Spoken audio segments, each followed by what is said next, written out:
أعوذ بالله من الشيطان الرجيم.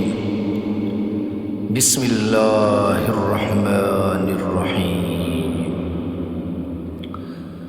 تبارك الذي بيده الملك وهو على كل شيء قدير. الذي خلق الموت والحياة ليبلوكم أيكم أحسن عملا وهو العزيز الغفور.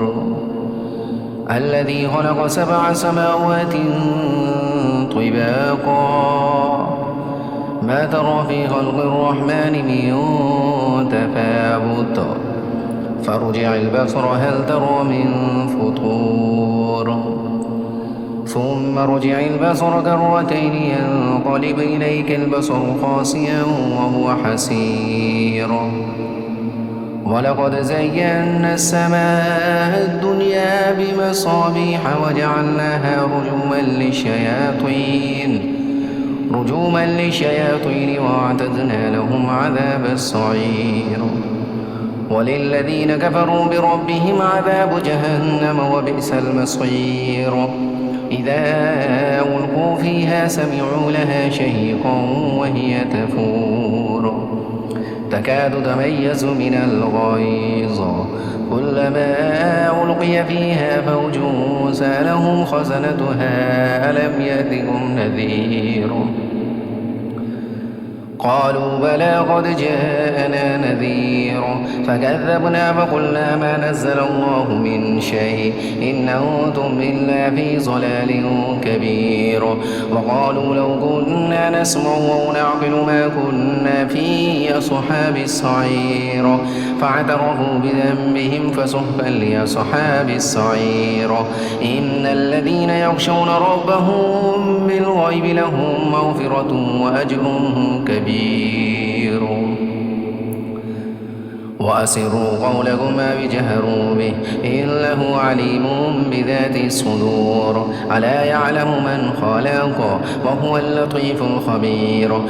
هو الذي جعل لكم الأرض ذلولا فامشوا في مناكبها وكلوا من رزقه وإليه النشور. أمنتم من في السماء أن يخسف بكم الأرض فإذا هي تمور أم أمنتم من في السماء أن يرسل عليكم حاصبا فستعلمون كيف نذير.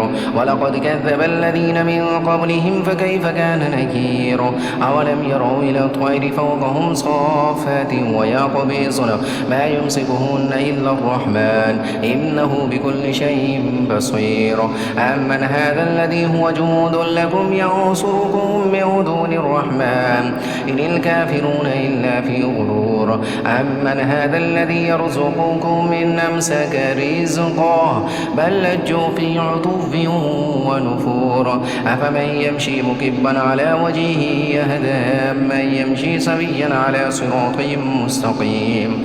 قل هو الذي أنشأكم وجعل لكم السمع والأبصار والأفئدة قليلا ما تشكرون. قل هو الذي ذراكم في الأرض وإليه تحشرون. ويقولون متى هذا الوعد إن كنتم صادقين. قل إنما العلم عند الله وإنما أنا نذير مبين. فلما رأوه زلفة سيئت وجوه الذين كفروا وقيل هذا الذي كنتم به تدعون. قل أرأيتم إن أهلكني الله ومن معي أو رحمنا فمن يجير الكافرين من عذاب أليم. قل هو الرحمن وآمنا به وعليه توكلنا فستعلمون من هو في ضلال مبين. قل أرأيتم إن أصبح ماؤكم غورا فمن يأتيكم بماء معين. صدق الله العظيم.